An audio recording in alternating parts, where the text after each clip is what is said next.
The story of Hitler's rise to power is one of ambition, manipulation, and the perfect storm of historical circumstance. By the early 1930s, Germany was a nation humiliated by defeat, burdened by reparations, and desperate for strong leadership. Adolf Hitler emerged as a charismatic figure, promising restoration, pride, and a vision that resonated with millions. Yet behind the public rallies and fervent speeches, Hitler knew that his dream of a global empire could only succeed if he had the support of the military, the men who controlled the guns, the tanks, and the armies. In the early years of the war, Hitler appeared almost infallible. Poland fell in a matter of weeks, France surrendered in just over a month, and the German army, the Wehrmacht, seemed unstoppable. For the generals who commanded these victories, loyalty to Hitler was not just a duty, it was a recognition of his strategic genius. The early campaigns were brilliantly orchestrated, combining speed, coordination, and psychological warfare that left enemies disoriented and defeated. It was a heady time, and many officers genuinely believed in the Führer's vision. But beneath the surface of triumph, cracks were beginning to form. Hitler's style of command was unlike anything the German military had ever faced. He was not content to rely solely on professional generals for strategic decisions. Increasingly, he inserted himself into military planning, overriding seasoned commanders with his own instincts, often based on ideology rather than practical considerations. The generals, many of whom had trained in the disciplined, methodical traditions of the Kaiser's army, were unsettled by this intrusion. Yet in these early years, their unease was tempered by continued victories. It was not until the campaigns expanded into territories far beyond Germany's grasp that doubt began to creep in.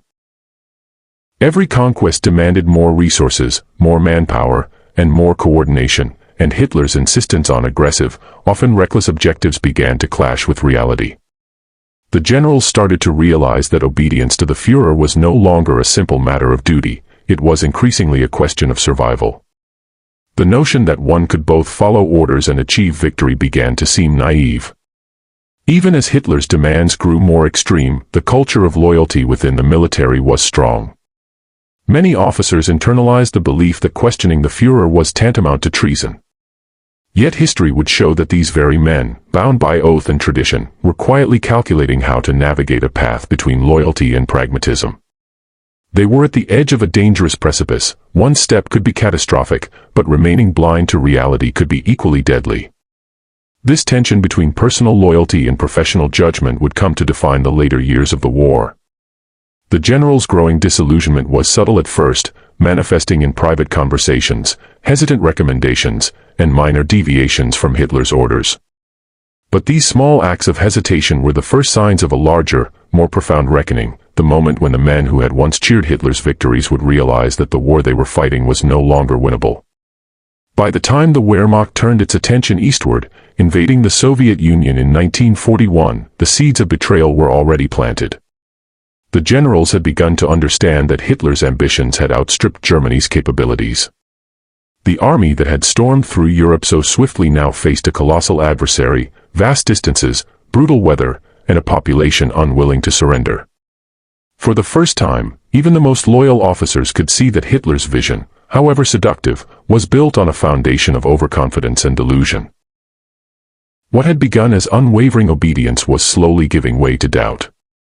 The men who had once believed in the Führer's brilliance were starting to understand that survival, strategy, and moral responsibility might require them to act against the very leader they had once revered. The stage was set for a dramatic shift, a moment in history when loyalty, honor, and pragmatism would collide in the most profound and dangerous way imaginable. When Germany launched Operation Barbarossa in June 1941, the scale of the invasion was unprecedented. Hitler's armies poured into the Soviet Union with confidence, expecting a swift and decisive victory. The initial days seemed to confirm that confidence. Soviet defenses crumbled in the face of blitzkrieg tactics, entire divisions were encircled, and millions of soldiers surrendered. From the outside, it appeared that Hitler's generals were witnessing another masterstroke, another testament to the Führer's strategic brilliance. But beneath the surface, doubts were beginning to spread. The Russian winter was coming, and with it, a reality that no amount of careful planning could completely mitigate. Logistics were stretched to the breaking point. Supplies, ammunition, and food were moving slower than the advancing troops. Roads became impassable, and armored units were forced to operate far beyond their effective range. Experienced commanders, who had spent decades studying the art of war, began to whisper warnings that went unheeded. Yet even as they raised concerns, Hitler refused to consider retreat or consolidation. The generals were caught in a terrible dilemma. On one hand, their duty demanded strict obedience. They had sworn loyalty to the Führer, and defying him could mean execution or disgrace. On the other hand, the survival of their armies, the lives of countless soldiers, and the very future of Germany rested on making rational, strategic decisions. It was a moral and professional tension unlike anything they had ever faced. Every delay, every failed supply convoy, every harsh winter storm brought the war closer to catastrophe, and the generals could see it coming, step by step. As the months wore on, the situation grew worse. Soviet resistance stiffened, counteroffensives became more frequent, and the initial shock of the German advance faded. Cities like Leningrad, Moscow, and later Stalingrad resisted with a tenacity that even the most optimistic German commanders could not ignore. Casualties mounted, and for the first time, some generals privately admitted to themselves that victory in the East might be impossible. Yet despite their growing doubts, Hitler's grip remained tight. He demanded that every city be taken, every battle be won, and that retreat under any circumstances was treasonous. Generals who attempted to suggest more cautious strategies were ignored or publicly humiliated. The Führer's refusal to listen forced them into an uncomfortable reality. They were no longer just fighting a war, they were participating in a battle between reason and ideology. Some officers began to quietly record their objections, prepare contingency plans, and discuss alternatives with trusted colleagues. The concept of following orders was no longer clear-cut. Was obedience to a dictator still honorable when his decisions were ensuring destruction? Could loyalty coexist with the duty to preserve life and achieve a realistic outcome? These questions haunted the minds of Germany's top military leaders as the winter of 1941-42 approached. The Eastern Front became a crucible that tested not just military skill, but moral judgment. Hitler's generals saw firsthand how overreach, arrogance, and blind devotion could turn victories into disasters. Entire divisions froze or starved, equipment failed in the cold, and thousands of soldiers died from exhaustion rather than enemy fire. These were the moments that chipped away at the officers' willingness to blindly follow the Führer. They began to understand that the war was no longer a contest of skill and strategy, it had become a struggle against impossible odds and an inflexible leader. By the time the first cracks appeared in the Wehrmacht's advance, the seeds of betrayal were taking root. The generals had glimpsed the truth. No matter how disciplined or courageous the German army was, Hitler's ambitions had outpaced reality. The early victories that had inspired such devotion were no longer enough to hide the truth. The war could not be won under his leadership. And so, in the frozen landscapes of Russia, amid endless snow, mud, and the cries of thousands of fallen soldiers, Hitler's generals began to face the unbearable truth. They were trapped between loyalty and survival, obedience and reason, duty and morality. For the first time, they were forced to confront the unthinkable, that victory might be impossible, and that their loyalty might demand something more than blind obedience. It might demand betrayal. By the summer of 1942, the war on the Eastern Front had grown into a grinding, relentless conflict. Hitler, ever ambitious, set his sights on Stalingrad, a city on the Volga that had both strategic and symbolic importance. Capturing it would not only secure the southern flank of the German advance but also strike a blow to Soviet morale. For the generals on the ground, however, the operation presented a nightmare of logistics, manpower, and strategy. They could see the storm coming long before it arrived. General Friedrich Paulus, commander of the Sixth Army, knew the stakes.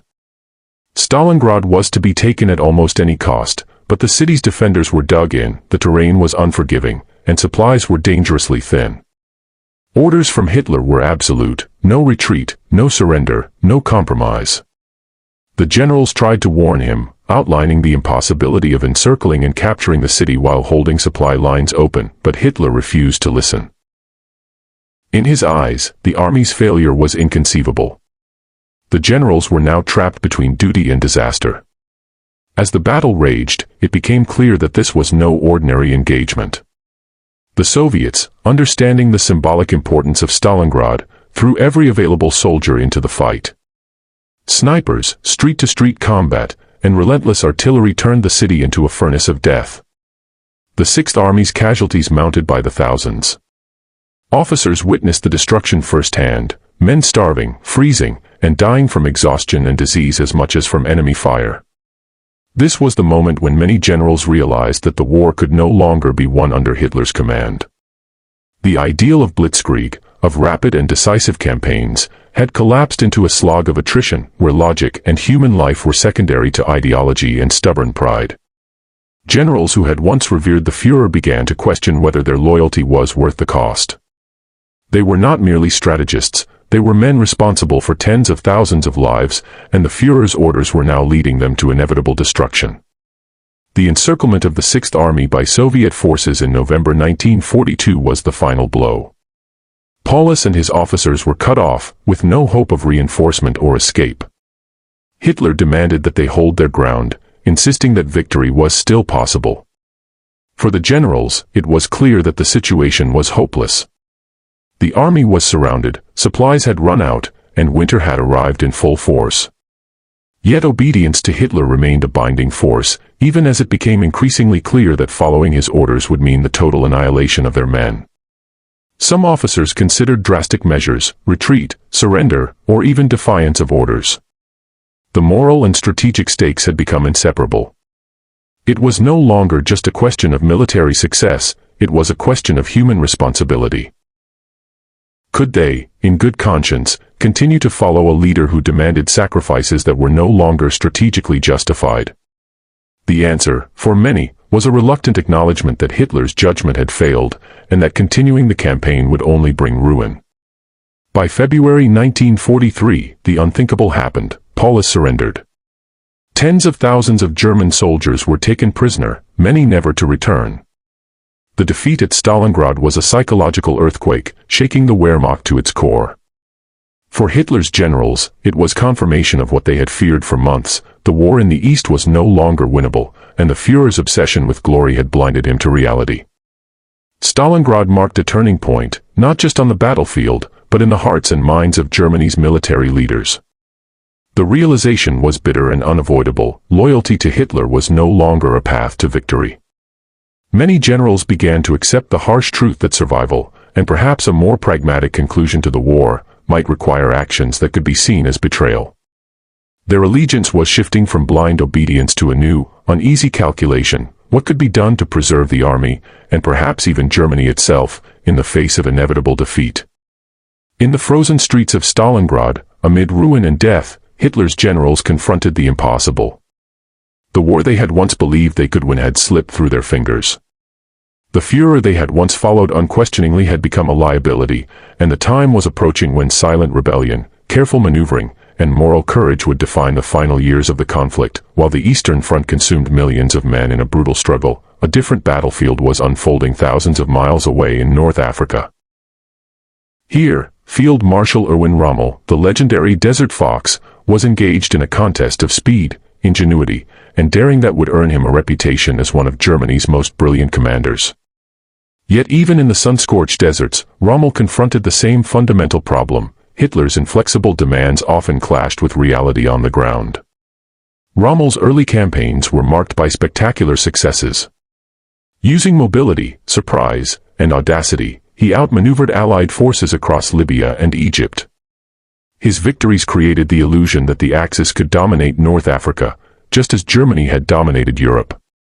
However, beneath the surface, the desert campaigns revealed the fragility of Hitler's strategic planning. Supplies were constantly overstretched, reinforcements were delayed, and Rommel was often forced to improvise with limited resources. The generals who had once admired Hitler's decisiveness now began to recognize the cost of his overreach. Unlike some of his counterparts on the Eastern Front, Rommel had the rare combination of tactical genius and political awareness. He understood Hitler's mind, his expectations, and, most importantly, his rigidity. Rommel often tried to advise the Führer, urging caution when resources were insufficient and warning against overextension. Yet Hitler, convinced that bold offensives were the only path to victory, frequently ignored these warnings. Each time, Rommel was forced to balance obedience with the practical need to preserve his forces. It was a delicate dance, and failure could mean not just defeat, but court-martial, or worse. Rommel's predicament illustrates a key tension experienced by many German generals at the time. Military success required flexibility, adaptation, and an honest appraisal of limitations. Hitler's leadership, however, demanded total compliance, ideological zeal, and relentless offensives, often in the face of overwhelming obstacles. For Rommel and others, this created a growing sense of frustration and moral conflict. They were still loyal to the Reich, still committed to Germany's survival, yet increasingly skeptical of the Führer's strategic vision. The North African campaigns also forced Rommel to confront an uncomfortable truth: victories could not guarantee success if the higher command remained irrational. Even as Rommel scored remarkable wins at Tobruk and Gazala, the war was slipping away in ways he could not control. The Allies were learning, adapting, and slowly tightening the noose. Meanwhile, Hitler insisted on decisions that ignored logistics, terrain, and the advice of experienced commanders. Every forced march, every unsupported attack, and every overstretched supply line highlighted the growing divide between the battlefield reality and Hitler's vision. Rommel's growing disillusionment, however, did not immediately translate into open defiance. Like many of his colleagues, he understood the dangers of outright opposition. Criticism of Hitler was treasonous, punishable by death. Yet private conversations and careful maneuvering became his tools of resistance. Rommel began to consider alternatives, negotiating with local Allied commanders to spare lives, managing retreats strategically, and subtly undermining orders that were clearly suicidal. These were acts of cautious rebellion, calculated to preserve both his army and his own honor. By the time the Axis forces were finally forced out of North Africa in 1943, the broader lesson was clear: even the most brilliant generals could not overcome the limits imposed by Hitler's increasingly erratic leadership. Rommel, once celebrated as a tactical genius, had faced the bitter reality that loyalty to the Führer could no longer ensure success. Victory, it seemed, required not just skill and courage, but the willingness to confront the uncomfortable truth that Hitler's vision was unsustainable. In the blazing deserts of North Africa, as supply lines collapsed and Allied forces advanced relentlessly, Hitler's generals were learning the same lesson that had already begun to emerge on the Eastern Front: sometimes survival, and even moral duty, demanded questioning, and even undermining, the leader they had once followed without hesitation. The cracks in loyalty were widening, and the stage was being set for decisions that would define the final, desperate years of the war. By 1943, the tide of the war was beginning to turn decisively against Germany. After the defeat in North Africa and the staggering losses on the Eastern Front, the Allies were preparing a new front: Italy. The Italian campaign would be a grueling test of the German military, and for Hitler's generals, it became yet another proving ground for the impossible balancing act between obedience and reason. The invasion of Sicily and then mainland Italy forced the German command into a defensive posture. Unlike the Blitzkrieg campaigns in Poland or France, these battles were slow, attritional, and demanding.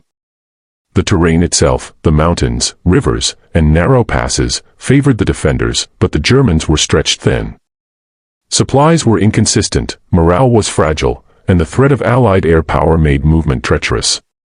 Yet Hitler insisted on holding every position, ordering his generals to fight to the last man, regardless of the strategic cost. For the generals on the ground, frustration was growing. They could see the inevitable: Germany no longer had the resources to defend every front simultaneously. Troops were exhausted from years of fighting, and reinforcements were either insufficient or redirected to more politically favored areas.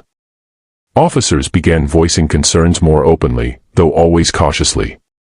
Private conversations became forums for airing doubt, and trusted subordinates were quietly encouraged to make independent tactical decisions when possible. The tension between loyalty and pragmatism was becoming unbearable. The Italian campaign also highlighted the growing disconnect between Hitler and his generals. While the high command focused on preserving what remained of the army and slowing the Allied advance, Hitler was obsessed with symbolic victories and rigid ideological goals. Minor victories were celebrated as if they were turning points, while strategic retreats, which could have saved thousands of lives, were treated as failures. The generals realized that obedience to Hitler no longer aligned with rational military planning. It was increasingly a moral dilemma. It was in this context that discussions of alternative strategies began to surface. Officers considered the possibility of negotiating localized surrenders to save their men and civilian populations.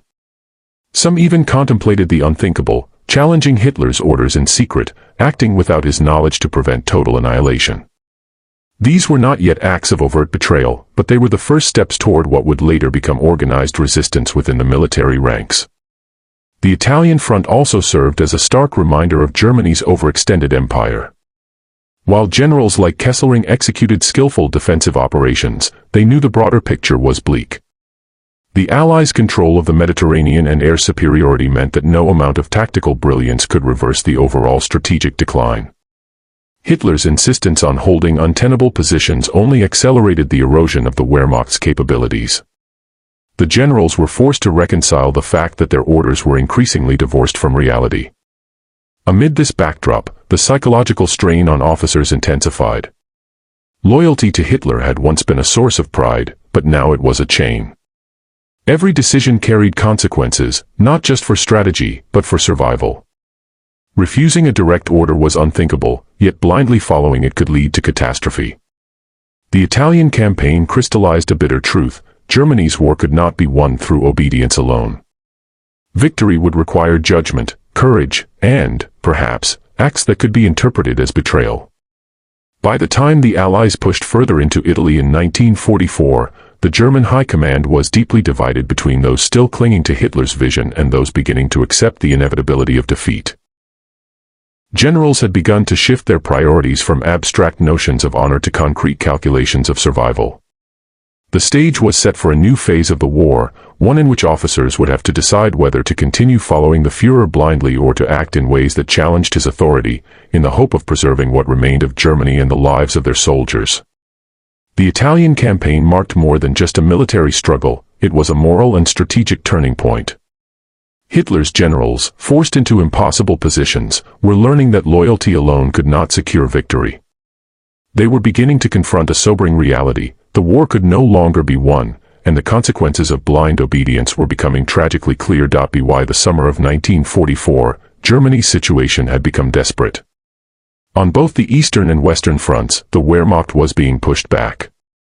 Hitler's insistence on fighting to the last man, combined with his increasingly irrational decisions, had left the army stretched beyond its limits.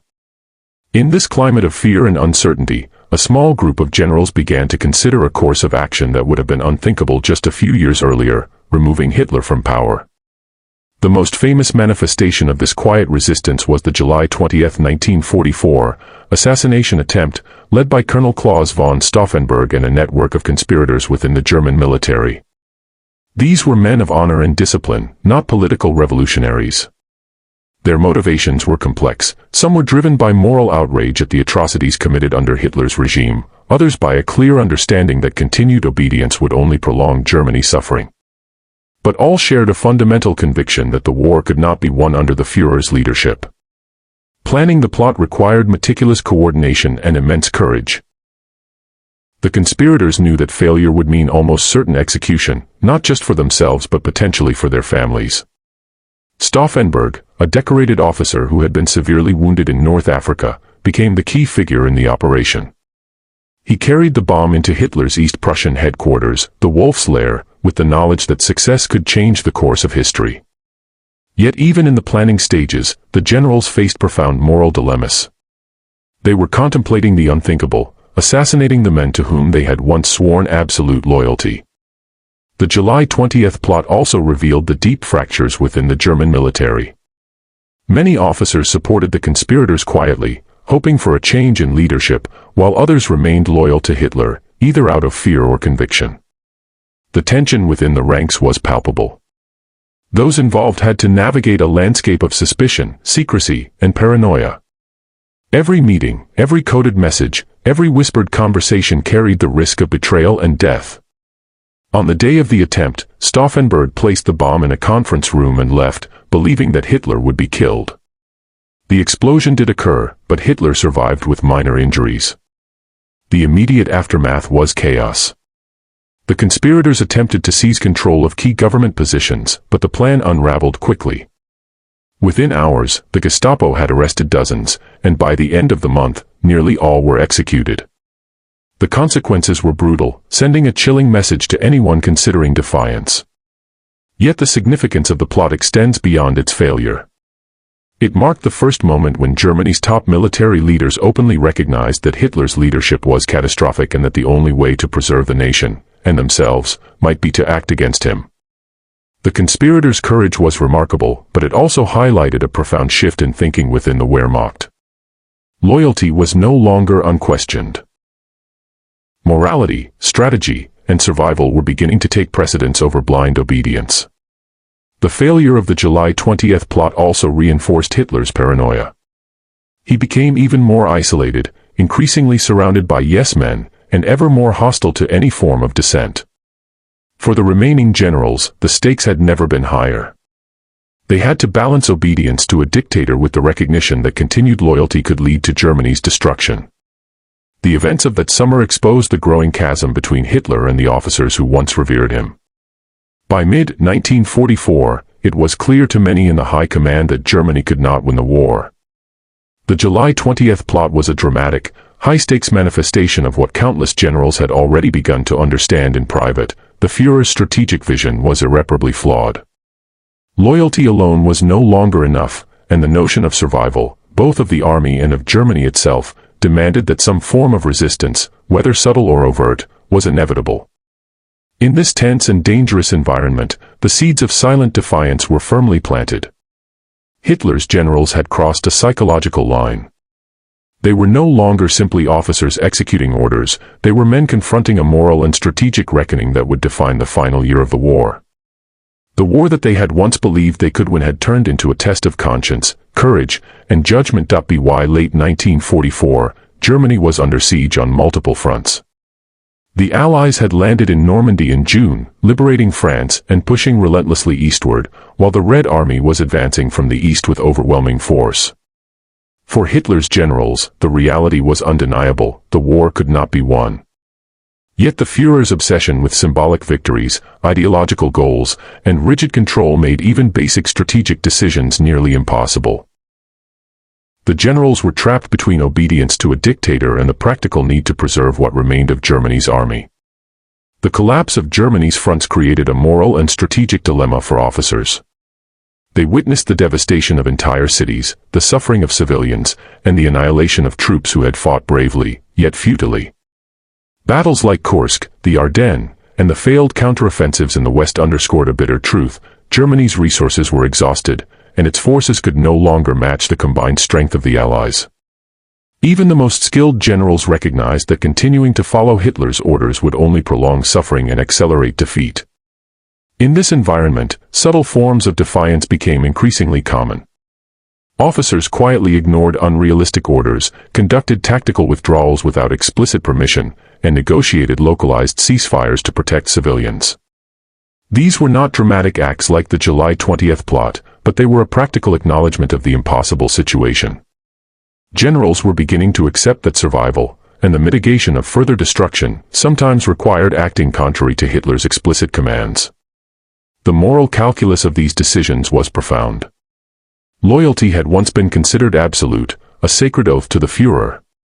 But as the war unraveled, many officers began to question whether loyalty to a man who was leading Germany to ruin was still honorable.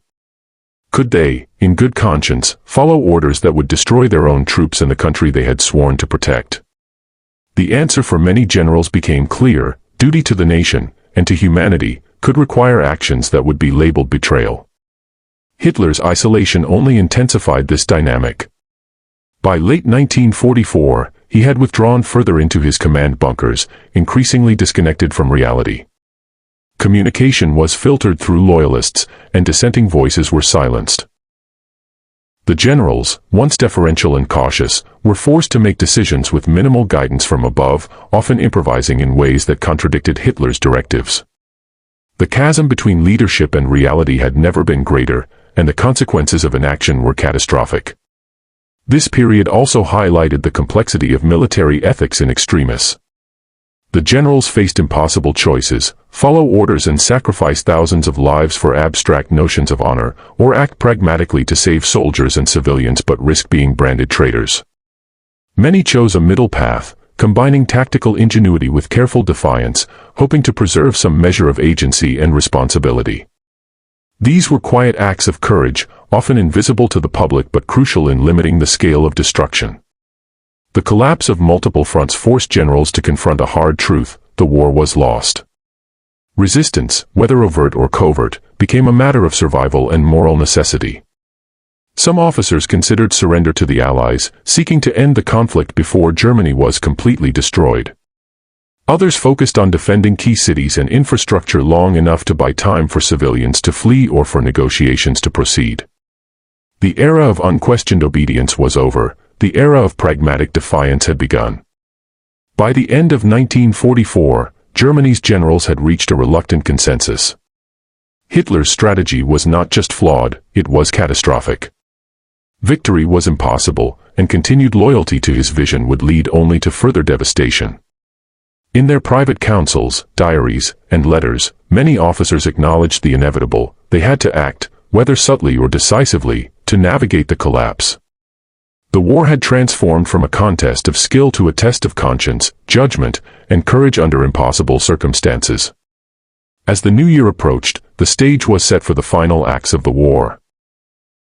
Hitler remained stubbornly deluded, while his generals prepared, in secret or in small, careful ways, to mitigate the consequences of total defeat. Their quiet acceptance of reality marked a turning point. Germany's top military leaders, once unwaveringly loyal, had come to terms with the unthinkable: they could not win, and survival required actions that would forever complicate their legacy. By early 1945, Hitler had become a shadow of the men who had once inspired the German army. His obsession with ideology, impossible orders, and a distorted sense of reality had isolated him completely from the generals who had once admired him. The Führer bunker in Berlin became a fortress of paranoia, where Hitler's decrees grew increasingly detached from military logic, and his advisors dared only to offer agreement. For Germany's high command, this isolation forced a harsh reality: the war was lost, and survival, and perhaps the preservation of the army and civilians, required quiet, calculated defiance. Generals now faced a war that existed on two levels. On the strategic front, German forces were collapsing, the Soviets were sweeping through the east, the Allies had crossed the Rhine, and Germany's cities were being bombed into ruin. On the moral front, officers were grappling with the consequences of continuing to follow orders from a leader who no longer had the nation's best interests at heart. For some, the choice was clear: blind obedience was no longer honorable. The only path forward was subtle, deliberate acts of resistance, carried out under the constant threat of execution. This quiet defiance took many forms. Some generals ignored orders to launch futile counterattacks, opting instead to consolidate forces or retreat to defensible positions. Others negotiated with advancing Allied forces to surrender strategically, aiming to minimize civilian casualties. Every decision was a calculated risk. Acting too boldly could mean death for the officer and his family, while inaction risked complete annihilation of the army. The moral and practical stakes were inseparable, and each choice was a balance between duty, conscience, and survival. The psychological toll on the generals was immense. These were men who had spent decades learning strategy, studying warfare, and cultivating loyalty. Suddenly, their training and instincts were being undermined by an irrational leader whose decisions were increasingly destructive. Diaries, letters, and post-war memoirs reveal the constant tension in their minds: the fear of punishment, the shame of disobedience, and the imperative to preserve life where possible. They were caught between reverence for tradition and the stark reality that following orders could now mean catastrophe. Even as Hitler raged in his bunker, issuing orders to defend every street and refuse surrender at any cost, many officers quietly acted against his wishes. Supplies were withheld, retreats were conducted under the guise of obedience, and surrenders were orchestrated to protect both soldiers and civilians. These acts were not revolutionary, they were pragmatic, but they reflected a profound shift in the military's ethos. Loyalty was no longer a simple matter of following orders, it had become a question of judgment, ethics, and survival. The generals' quiet rebellion also highlighted the limits of absolute power. Hitler's isolation meant he relied entirely on reports filtered through loyalists, many of whom feared delivering bad news. As a result, the Führer often remained unaware of the tactical decisions being made in direct opposition to his orders. This gap allowed generals to act with a degree of autonomy they had never experienced before, making small but meaningful choices that mitigated some of the war's destruction. By the final months of the war, the Wehrmacht was a shell of its former self, but within it, the generals had adapted to a new reality. They had accepted the inevitability of defeat, and with that acceptance came a subtle form of empowerment. While Hitler raged and Berlin burned, the officers' quiet acts of defiance became a way to salvage honor, preserve life, and maintain some measure of professional integrity in a collapsing system. Hitler's isolation, combined with the generals' reluctant pragmatism, defined the closing chapter of the war. The men who had once celebrated his victories were now making decisions that directly contradicted his will. Loyalty, they had learned, was not synonymous with obedience. In the Führer bunker, the final act of Germany's military tragedy unfolded not just on the streets and battlefields, but in the minds and hearts of the men who had once followed their Führer without question. By April 1945, the end was unmistakable. Berlin was encircled by the Red Army, the Western Allies were advancing relentlessly, and Germany's military infrastructure had collapsed. The cities lay in ruins, civilian populations suffered, and the once formidable Wehrmacht was reduced to fragmented units struggling to survive. Hitler, isolated in his Führer bunker, clung to delusions of victory, issuing orders that were impossible to execute. For his generals, the stark reality was clear: the war was over, and Germany faced total defeat. Hitler's suicide on April 30, 1945, marked the symbolic and practical collapse of the Nazi command structure. In his death, the remaining generals confronted both relief and the weight of responsibility. For years, they had followed orders, carried out offensives, and witnessed atrocities under his direction. Now, with the Führer gone, they had to grapple with the consequences of their actions and the choices they had made, decisions that ranged from strict obedience to subtle acts of defiance aimed at saving lives. The surrender of Germany in early May was chaotic and uneven. Some units capitulated immediately, while others fought on for days or even weeks, often unaware of the broader situation. For the generals who had survived, this period was a mixture of practical negotiation and moral reckoning. Many had spent the last months of the war quietly undermining Hitler's orders, arranging surrenders, and shielding soldiers and civilians wherever possible. Their efforts, though often invisible, reflected a reluctant acknowledgement that loyalty to a doomed leader was no longer the same as serving Germany. The consequences for these generals were varied. Some, like Paulus, who had surrendered at Stalingrad, became prisoners of war, facing years of captivity before returning home. Others were executed for their participation in plots against Hitler, while a few managed to survive and provide testimony about the internal dynamics of the German High Command. Their post-war lives were colored by both scrutiny and reflection. Historians and the public debated whether their actions constituted betrayal or pragmatism, heroism or culpability.